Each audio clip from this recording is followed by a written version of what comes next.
I don't know how you usually start this thing, but welcome back to the Top 8 podcast, baby. We're switching things up. It's TJ and Matt. As always. Yeah, Matt as always. I fucking love that.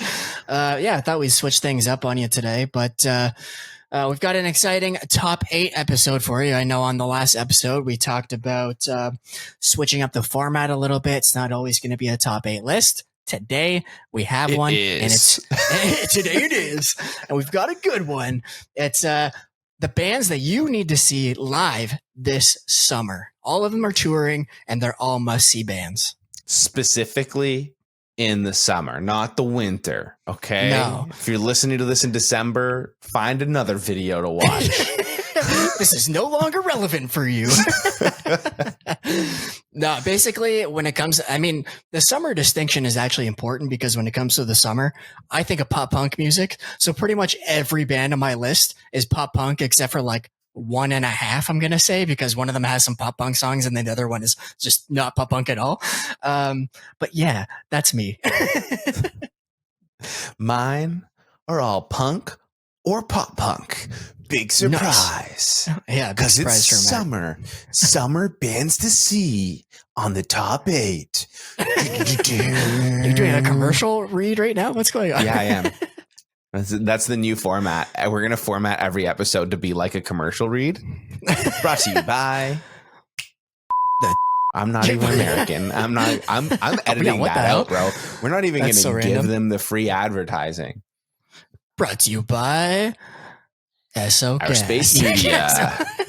OurSpace Media, the only person that's paying to advertise with us. Hell yeah. Because it's our brand and we don't give out free advertising. But if you do want to advertise with us, feel free to reach out, info@ourspacemedia.com. Yeah, despite this intro, we're actually very professional human beings. So reach out. Reach out. I promise I don't sign off my emails with go. All right. Well, on that note, why don't we get started? Matt, what do you have at number 8? All right. At number 8. So I want to say that this list isn't actually organized in the sense of like importance or people that I want to see. It's just it's not like one is my one that I want to see the most. You know, it's just kind of all a collection of artists. So at 8, I put Under Oath. Ooh, okay. They just dropped an album recently. And we haven't talked about this on the podcast yet. There you go. You got the shirt on. I really like the new direction that Under Oath has gone in. Okay. I think that this is a conversation that is long overdue, but I really do enjoy when a band matures with their sound. You know, it's like, we're never going to get They're Only Chasing Safety again. That was the 2000. That is over. They were young. Now they're older. So much in life has changed. And I feel like my view on this has changed as I got older, because I'm not the same person that I was, you know, when I was 29, never mind 33. Imagine trying to write music in your 30s, maybe even pushing 40, that sounds the same as the music you were writing at 16. Like, it just, the older I get, that makes less sense to me, right? So it's like, write the music for yourself with that personal growth. And also remember that majority of your audience has grown up with you. So they're not the same people. You're not the same person. Why not just evolve that sound as long as it's good quality music and you're not going from like post-hardcore to polka, like nothing that's like so extreme, you know? Yeah. But this new record is a great, you know, transition into a new era of Under Oath. And didn't they do an experiment where they played underneath a different banner and they played their new songs and everyone were like, oh, this is freaking awesome. But then the second you found out it was Under Oath, it was like, oh, you know, so basically if you took these songs and ignored the fact or the name of Under Oath, you'd be like, oh, these songs are amazing and this band is amazing if they went by whatever their name was. And then you put it under the Under Oath banner and they're like, well, this isn't Under Oath. This sucks. I feel like I heard a rumor about that, and I have to maybe fact check that. Yeah, But I have no frame of reference for that, so I can't comment on that. But I saw something on TikTok, so we know that if it was on TikTok, then obviously it's true. Obviously, it's true. Yeah, no, there's no misinformation on TikTok. Definitely, Absolutely not. You do bring up an interesting discussion though about evolving with your band or evolving with your fans. I think there's some bands that can stick to the same sound and do it well. Bands like August Burns Red, they really haven't changed over the 20 years that they've been doing it. But I think the bands that evolve and like almost anticipate the evolution of their fans, Bring Me the Horizon, for example, always kind of ahead of the curve in terms of sound change. They're the ones that get the most attention or stay relevant for the longest. So I also really enjoy the Under Oath pivot. We've said it before. I'll say it again 1,000 times. They're Only Chasing Safety, the best post-hardcore record of all time, but I don't want to hear another They're Only Chasing Safety. So this record is pretty great. It gives me Disambiguation vibes from 2010 when Aaron actually left the band. It's kind of got that like raw in your face kind of aggression that there's like a pissed off energy about it, but with some modern electronic influences. And I think they pull it off. It's really solid in my eyes. Yeah, absolutely. Do you have Under Oath on your list for this as well? We do. I had mine ranked, but if we're just going to throw bands out there and talk about them, this one was pretty much at the top because have you seen them live? Under Oath, yeah, I have seen them live. Okay, yeah, they put on a phenomenal show. Like, I don't know how Spencer sounds so goddamn good live, but his screams are so like visceral and deep and guttural. I'm like, how do you get this sound in a live setting? They're awesome. Chris, I think his name's Chris. Their keyboardist is so much fun to watch live because he'll be like throwing his keyboard stand around and he's like giving everything he has. He's so entertaining. Yeah, just a great band to see live. So they're definitely on my list of you have to catch them.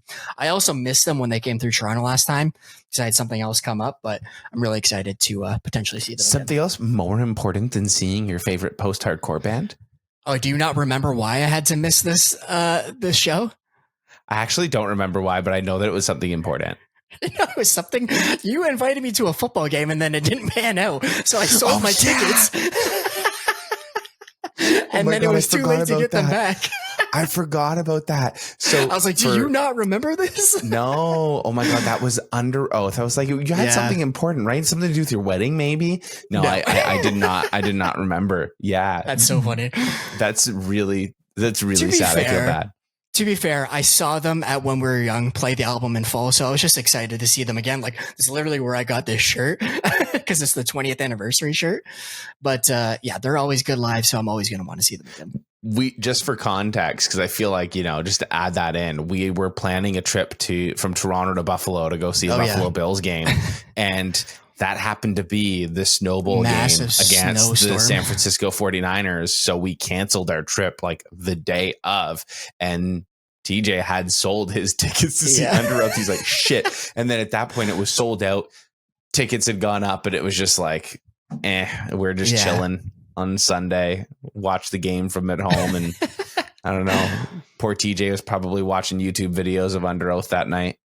Yeah, I have, I actually bought a while ago, they did this like live concert session where they played each of their like 3 big albums, like They're Only Chasing Safety, To Find the Great Line, and Lost in the Sound of Separation.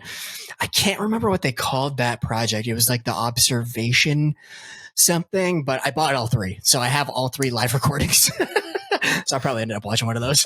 There you go. This summer you won't have to though, because you're going to go and see Under Oath. Absolutely am. Anything else you want to say about Under Oath before we move on to my pick? Let's move on to your pick. Cool. On the bottom of my list, again, it was kind of ranked, but we're just going to talk about it. But I have the Red Jumpsuit Apparatus. Okay, why them? Yeah, they're going on a massive headliner tour through from May through September, and then they're also playing some extra festivals. When We Were Young and Warped Tour in the fall. But it was basically, everybody loves Face Down, but I went back and listened to the entire Don't You Fake It record, and it holds up so much better than I originally thought. Like, there's some bangers on there, like False Pretense, Cat and Mouse, Damn Regret, bunch of others. I've never caught them live. So when I saw that they were touring, I was like, maybe I should go see them. My next pick is Boys Like Girls, and that's Hey, that would have been mine too. Yeah, so Boys Like Girls, we got to interview Martin as well. You can find that on the OurSpace Media channel, and Martin was just this big ball of energy. Oh, yeah. I messaged someone from his team, and I was like, man, like, he was all over the place that day, right? And he was like, yeah, he had 12 espresso shots backstage. Oh my God, that makes sense based on right? that interaction. Holy shit. He was like, he was drinking a lot of espresso. And I'm like, okay, that makes sense. Cause he's been sober for a long time. So it's not, but he just came out with so much energy. Hey dude, love the haircut. Yeah. Like it was just very, oh yeah. Very it was like manic, but in a fun way. Yeah. Super nice guy. Like that, that was such a fun interview. And unfortunately, with conflicts at when we were young, we weren't able to actually see them perform. So the fact that Boys Like Girls will be doing some summer shows this year, have you seen check them out? Who they're playing with this summer, by the way? No, who they're playing with? They're opening for the fucking Jonas Brothers and Marshmello alongside the All-American Rejects, which is like an insane lineup. I saw that announcement. I was like, wait, what? I forgot about that. It was the Jonas Brothers, All-American Rejects, and Boys Like Girls. That is huge. Yeah, because they're playing the Rogers Centre here in Toronto, which is like our biggest, craziest venue. Boys Like Girls. Shout out. Who do you have on your list next? Yeah, next, I'm going to combine a couple of my picks, actually, just because they're touring together. So both Avril Lavigne and Simple Plan. Avril's going out on the Greatest Hits tour May through June with Simple Plan, Fifi Dobson, and We the Kings. Sounds like a 51st State tour. Oh, that actually does. Yeah, Simple Plan, always phenomenal live. Like, I think I've seen them 4 times in the last like 3 years. And I think that I have my fill every time. And then I'm like, oh wait, I forgot how good of a show they put on. They're just so fun live. So I had to put them, Avril with the Greatest Hits tour, Simple Plan's opening that one. And then Simple Plan's also going out on the Bigger Than You Think tour, which also features Bowling for Soup, 303, and Lolo, which is also a stacked tour, but they're not hitting Toronto, which is kind of sad. But if you are in the area of that tour, go to it. Which, like, Bowling for Soup, once again, the only non-Canadian band on that list. 303 is not Canadian, are they? Or 303, that's right, them too. Yeah.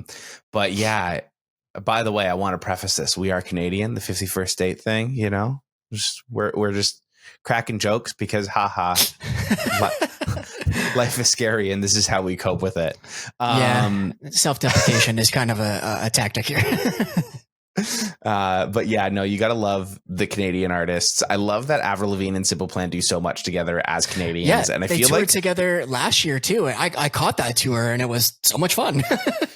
I love Simple Plan for how much they support other Canadian bands and Canadian Lolo is a big one. Like we creators. We caught Lolo at All Your Friends Fest last year and talked to her about working with Simple Plan, and she said it was a great time. They're really big on the Canadian support, so very cool. Yeah, and I think we've had this conversation on the podcast before too. Like, I never really grew up a real Simple Plan fan in terms of like, they always just kind of felt like their music was too young for me.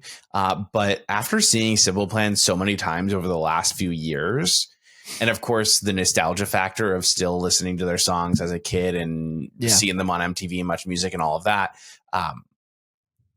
man, they've aged so well, which is so weird because I think if you would have told me back in like 2004 that I'm Just a Kid is going to age as well as it actually did, I'd be like 13-year-old me would be like, what the fuck is wrong with you? No, it's true though. But even like the modern branding now with like, they have the shirts where it's, I'm just a kid and it's crossed out and it's like, I'm an adult. Yeah. Because they know that everybody is like at the age, we're all adults, but it's still a great song, you know? It's like, it's kind of weird if you don't acknowledge it, right? It's like a bunch of 30 and 40-year-olds screaming, I'm just a kid. It feels weird. It can come off disingenuous if you don't do it the right way, which is also what I was going to bring up when we were talking about evolving with your fan base. Like if you just stick to the one thing, but you yourself have moved on from that era, it can feel really disingenuous, but some bands do it really well. And I think those are the ones that keep that relevancy, like a Simple Plan. I think that's a big reason as to why I even brought that up too, in terms of like, liking when a band evolves. But Simple Plan did a really good job at that. Avril Lavigne still staying, pop punk princess all of these years later. So definitely check them out. And they put on amazing live shows. Like I said, Simple Plan really won me over when I saw them the first time at When We Were Young. And I was like, wow, these guys are killer live. And I've seen them like 3 times since then. So as someone that didn't grow up like a diehard Simple Plan fan, to go and see them 3 times in the last few years, just so much respect to Simple Plan. So love them. Yeah, good call. One band that we got to catch up with last year as well that is coming around again this year is State Champs. State Champs have been active. They released an album last year as well. And I think when you think of 2010s era pop punk, they're one of those first bands that you think of, when you think of 2000s pop punk. Like for me, I'm thinking Blink-182, Green Day, Sum 41. But when you think of 2010s pop punk, I'm thinking Neck Deep, State Champs, like Story So Far, Knuckle Puck, and like so many of these 2010s bands. And that's an era I feel like, if you're in your 30s, a lot of us maybe missed out on, was that early 2010s era of pop punk. But that's the cool thing about the revival scene going on right now, is that a lot of people that were going through a weird time of their life, skipped over it, are going back now and listening to bands like State Champs, Story So Far, Neck Deep, Knuckle Puck, all of that. And that 2010s era was just so potent. A lot of us just didn't even realize it at the time, unless you were probably your age, right? Because you and my brothers were going through all that in that time. I know I skipped over a portion of it and had to go back and be like, whoa, I missed like 3-4 years of epic pop punk music as it was happening. Yeah, I put like the Finer Things up there with like A Life Signed Out to Get You. It's just one of those great foundational pop punk records. That and oh my god, the Story So Far record, their first record. Oh, why can I not think of the name of it? Under Soil and Dirt. Thank you. Yeah, those 3 were kind of like my go-to records around that time. So shout out to State Champs. Shout out to them on my list. Do you have them on your list? I do not, but I should have. Who do you have next on yours? Next, I have 4 Years Strong. They just finished up a European tour. They're scheduled to get ready for the summer festival season. So they're playing Louder Than Life, Warped Tour, and then this smaller festival in Quebec that I randomly found, Festival Au Lac. So yeah, shout out to that. And then the new record is super solid. I loved it. So I am excited to hear some of those songs live, because the last time I saw them was When We Were Young, and they were playing a lot of their older music. So haven't heard any of the new stuff. Definitely want to hear that live. I have them on my list as well, because that album was definitely a highly spun album last year for me. And so I really hope that when they come around this time, that they're actually leaning more on the new stuff. Like now that we've had a year to sit on it, I actually don't want to hear the old stuff. I want to hear the new stuff from them. It's a good record when you're like going into it thinking, I want to hear the new shit. Yeah. So I want to hear the new stuff from them. So if we're hearing more of that new stuff, definitely excited for 4 Years Strong. Totally. What do you have next? Okay, so I want to preface this one. Actually, you know what? No, we're going to go with this one here, because my last one we had State Champs. We just had this conversation. Next one on my list is Knuckle Puck. Okay, I'll shout out Knuckle Puck too. They're on my list as well, pretty high. They were like number 2 for me. Like we talked about, 2010s pop punk. They're one of those epic bands that are still actively releasing music and doing an amazing job of it. I saw them a year or 2 ago. They played the Opera House with Real Friends in Arm's Length. And man, they're so good live. And then also releasing the album that they released in 2023. I think that was the last album that they released. It was the same date as the Blink-182 record, which sucked because I listened to that Blink-182 record so much, and then I went back to Knuckle Puck and I was like, oh damn, this is so good. Why was I not listening to this? Funny enough, I actually listened to the Knuckle Puck first before I listened to Blink-182, because it was kind of like, okay, it was an anticipated album. I mean, obviously Blink was, but I was kind of like, you know what you're going to get with Blink, and I was like, let's just kind of like listen to this, and then we'll listen to Blink and kind of go. And then I was just like going back and forth. I'd listen to Blink like 1 or 2 times and then go back to Knuckle Puck 1 or 2 times. And it was just constantly flopping between the two because they're both really good. So Knuckle Puck is one of those 2010s Mount Rushmore pop punk bands for sure, and would love to see them again with more of their new stuff involved as well. Totally. Yeah, they're going out on the Copacetic anniversary tour here shortly in May. And they're playing a bunch of summer festivals. I'd love to see Copacetic in full. One of my favorite records from that era. Unfortunately, they're coming not here. But excited. I would like to see them either way. They're actually like one of my favorite pop punk bands, but I've never caught a full live set from them. I caught like the tail end of one of the first shows that I went to in Toronto when I moved this way. They were opening for Sleeping with Sirens, but we showed up a little bit late, so I only caught like the last 3 songs. And then I was late getting into When We Were Young because they had some issue like processing my ticket because I had to go to like the guest check-in or whatever. So I only caught like the last 2 songs there too. So I'm like, I need a whole set. You should have come with me to the Real Friends and Knuckle Puck show. Yeah, I really that was a good one too. But either way, I'm sure I'll be able to catch them live soon. Exactly. I have a very, very good feeling you will too. 100%. Who else do you have on your list? Who else do I have? I have the boys in Rise Against, who are heading out on a European tour in June. And they've been releasing some new music. So they've dropped 2 new singles, Nod and Prize Fighter, both with like an orange color aesthetic. So I assume we're building out to a new record of some kind. I only caught them once before at Self Help Fest, but they were a little bit late showing up because I think there was problems with their bus or something. And then the weather was really bad. So it was not the best showing for Rise Against for me. So I'm really excited to actually see them in a proper setting because I've heard they put on a great show. So Rise Against, when I was in high school in the 9th grade, I was friends with this one guy. And Rise Against was his favorite band. And so any single time they came around, he knew that I just loved going to concerts and like live music, punk music, pop punk, emo, all of that. Like he just knew that I loved it.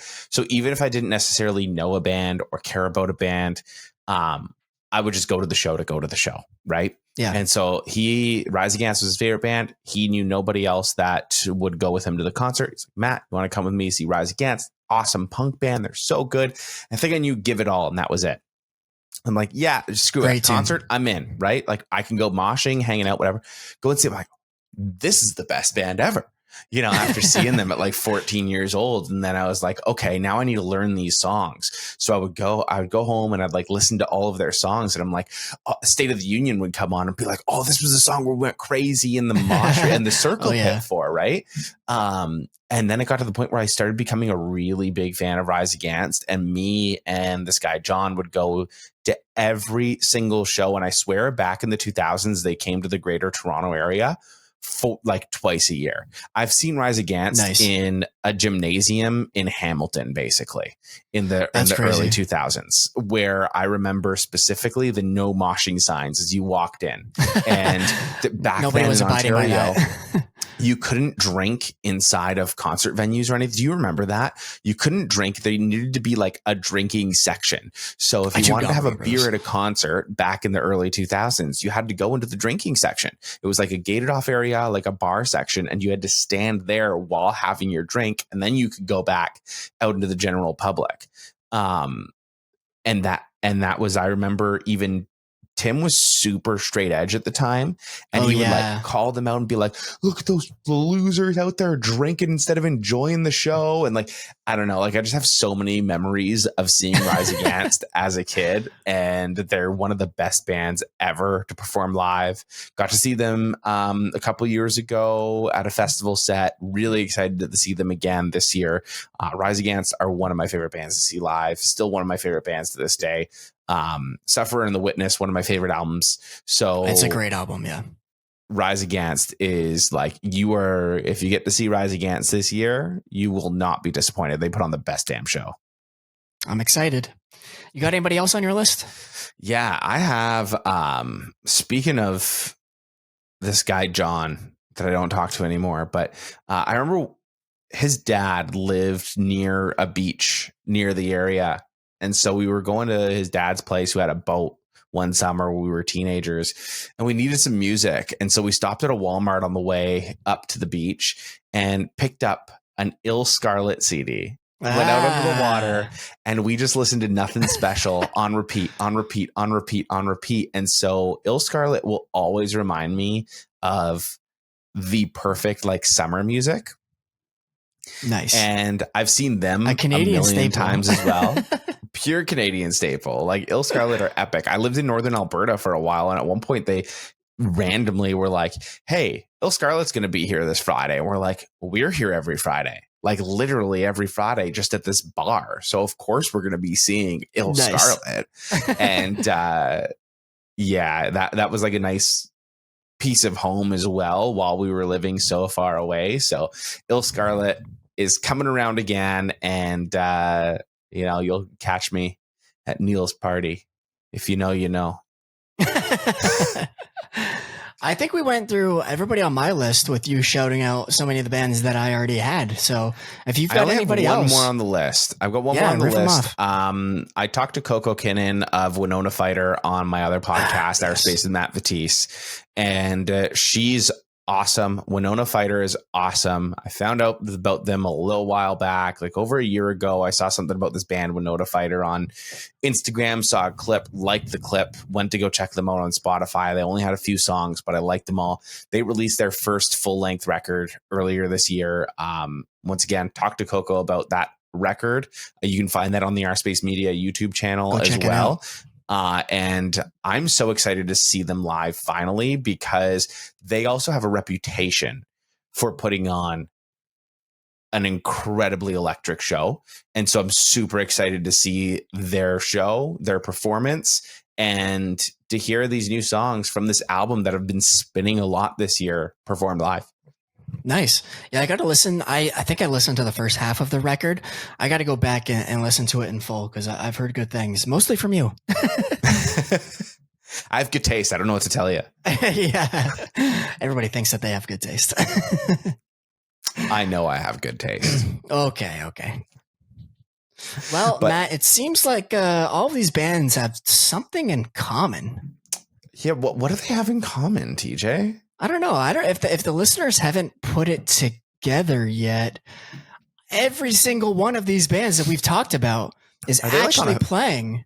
Are they like on a one big lineup together or something? Yeah, I mentioned a lot of these bands are gearing up for the summer festival season, and that includes the now Canadian staple, All Your Friends Fest, happening Saturday, June 28th and Sunday, June 29th, featuring Rise Against, Avril Lavigne, Under Oath, Simple Plan, Boys Like Girls, State Champs, all the bands we talked about, and many, many more. Yeah, and really excited for this, because this is year 2 of All Your Friends Fest. We did All Your Friends Fest year 1.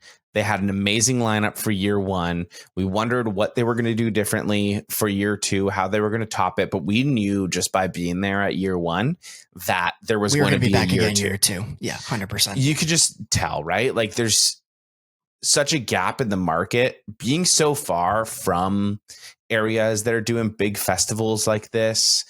There's such a huge scene here in Canada and in Toronto. And I mean, last year we saw people even flying in from different parts of the States for this festival. This was a really, they did an amazing job, especially as a first year festival. The fact that they got some bigger names this year than they had last year. I know they had Fall Out Boy, and that's a huge name last year. And I think that they just rounded it out with a lot more bigger, meatier names and filled up even those lower down the lineup names. Knuckle Puck is at the bottom of the Sunday lineup, and I'm like, that's a top 5 band for me. Like I'm super excited for like the depth of this lineup, but also the diversity of the lineup. I know there was a lot of pop punk focus last year, not too many heavy bands, and that was one thing I did say last year that I wanted to see in year 2 if we were to revisit that episode. And now we've got 4 Year Strong, who brings some easy core energy into their music, Under Oath, post-hardcore staples, Rise Against, more of that punk leaning instead of just pop punk. So getting a little diversity. Ryder also on that punk leaning. Yeah. Also, we've even got some more emo stuff with Monine. If you love Alexis on Fire and you grew up on Alexis on Fire, you probably also grew up around Monine. And then on the poppier side of things as well, Taylor Acorn, you know, on the newer side of things, right? Plus, on top of this, as of the moment that we are recording, there also are still some more bands to be announced. We don't know who those bands are yet. We don't know if they're going to be bigger bands, if they're going to be smaller bands. We just know that more bands are coming. And we're really, really excited to find out who that is. So keep an eye out on that. And we've talked to the people putting on the festival, and we know that they're making some changes this year to make it even better as well. Some changes to layout, stages, all of that. The way that they're going to do it, I think will be a lot better this year as well. I really hope that they also, you know, last year was a proving ground. This year they proved themselves, and now it's a matter of making the fireworks be even bigger, louder, prettier than last year.